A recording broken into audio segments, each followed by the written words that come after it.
माँ के आंसू। राधा बहन का इकलौता बेटा अमेरिका में रहता था। एक दिन राधा बहन का किराएदार कहता है, अरे माँ जी अकेली बैठी रहती हैं, बेटे के पास क्यों नहीं चली जाती? अरे कैसे चली जाऊं, नई नई शादी हुई है। अभी तो थोड़ा बहू के साथ समय बिताएगा, तभी तो दोनों के बीच समझ बढ़ेगी ना। अरे कैसी बात कर रही हैं माँ जी, समझ बढ़ाने के लिए 5 साल काफी होते हैं।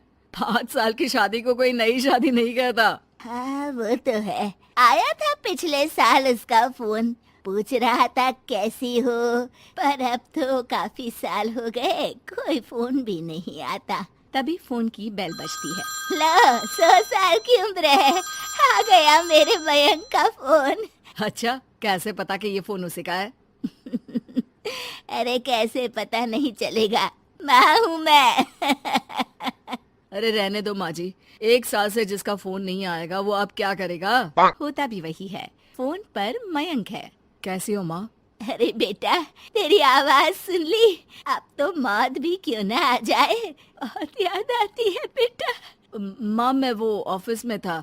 अच्छा माँ, वो रीना बोल रही थी कि तुम अकेली रहती हो इंडिया में, वो ठीक नहीं है। अब बुजुर्ग भी तो हो रही हो, अकेले पकाना खिलाना, वो चाह रही है कि अब तुम यहीं आ जाओ, हम लोग साथ रहते हैं ना। राधा बहन की आंख से पानी गिरने लगता है। वो कुछ नहीं बोल पाती। माँ हेलो, सुन रही हो ना माँ?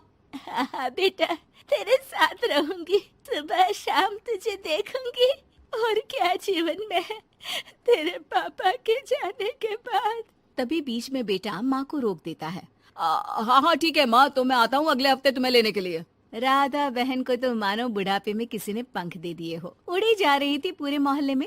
अरे वो मयंक आ रहा है, अब तो अमेरिका जा रही हूँ मैं, वहीं रहूंगी।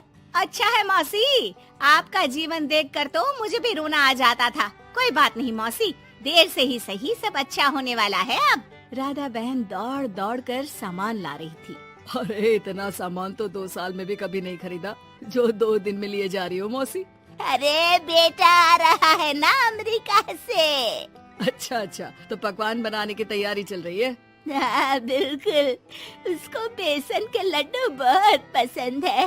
रात भर भूनना तलना ये सब प्रोग्राम चलता रहता है राधा बहन के घर में। और फिर वो दिन भी आ जाता है जब बेटा घर आता है। कौन? माँ मैं मयंक। ये घर का क्या हाल बना रखा है, न सफाई न धुलाई, कैसा लग रहा है ये घर? घर तो ऐसा ही था बेटा, हमेशा से, बस तू थोड़ा कमजोर लग रहा है। क्या हुआ बेटा? ये कमजोर नहीं, फिट होता है माँ। वैसे और बता, क्या हाल है तेरे? बेटे के मुंह से हाल पूछने का अंदाज भले ही फॉर्मेलिटी वाला हो, लेकिन राधा बहन की आंख फिर भर आती है। अरे यार, ये तुम्हारी हर बात पर रोने की आदत न जाने कब जाकर खत्म होगी। सही कहती है रीना तुम्हारे लिए। रीना बहू क्या कहती है मेरे लिए? यही के बस यही एक आदत है तुम्हारी माँ की, इमोशनल ब्लैकमेल। अरे यार, अब इसमें रोने की क्या बात है? ना ना कुछ नहीं, बहुत दिन बाद तो घर आया ना, तो क्या रोएगी? हाँ क्यों? अच्छा ये ले, तेरे लिए रात भर बैठकर ये बेसन के लड्डू बनाए हैं, और ये अचार तुझे बहुत पसंद है ना? पसंद है नहीं माँ, पसंद थे। अब तो फिटनेस के लिए ये सारी फालतू चीजें मैं खाता भी नहीं हूँ। ये फालतू चीजें खाकर ही तो तू बड़ा हुआ है बेटा। अब रहने दे माँ, क्या क्या खिलाकर बड़ा किया है, मुंह मत खुलवा। कौन देशी घी में शक्कर डालकर पराठे के साथ खाता है? वो तो तुझे पसंद थे ना बेटा, तभी तो बनाती थी, नहीं बनाती थी तो रोता था तू। अरे तो रोने देती ना माँ, अब सारी समस्या उसी खाने से है शरीर में। वो तो भला हो रीना का, जो हेल्दी डाइट देकर सब मेंटेन कर रही है। राधा बहन बेटे की आने की खुशी में इतनी दीवानी थी कि उसे बेटे के बात का अंदाज और लहजा समझ में नहीं आ रहा था। अच्छा अच्छा रुक, पालक वाली दाल बना देती हूँ। रहने दे माँ, मैं होटल से ऑर्डर कर देता हूँ। इतने साल बाद होटल का खाना, माँ के खाने की याद नहीं आती थी।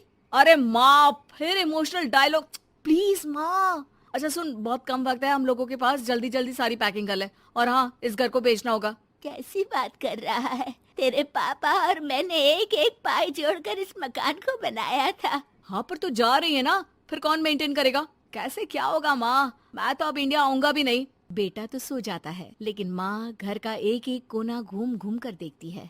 सही बात है, क्यों मोह माया जोड़ रही हूँ मैं इस घर से? आखिर बेटे के साथ रहना ही तो होता है हर माँ बाप को। लेकिन इनकी यादें हर एक कोने में है।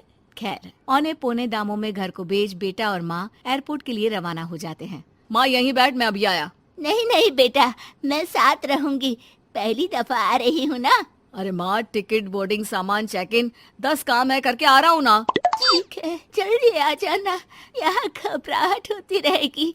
बेटा माँ को समझाकर चला जाता है। माँ बैठी रह जाती है लेकिन बेटा आता ही नहीं। एयरपोर्ट के लोग बताते हैं कि इस नाम का लड़का तो कब का अमेरिका की फ्लाइट लेकर उड़ चुका है। माँ किसी तरह अपने बीके हुए मकान में ही आ जाती है। मुझे कुछ दिन रहने दो, पता नहीं क्या हुआ, हो सकता है कोई मजबूरी हो बेटे की। नया मकान मालिक कहता है। अरे माँ जी, कमरा तो मैं आपको दे दूँ, पर भाड़े का क्या? पति की पेंशन भी है भैया। ठीक है, आप आराम से रहिए, लेकिन एक बात बताइए, आप किसी रिश्तेदार के घर क्यों नहीं चली जाती? अरे कैसी बात कर रहे हैं आप, मेरा बेटा कभी भी आ सकता है। अगर मैं उसे यहाँ नहीं मिली तो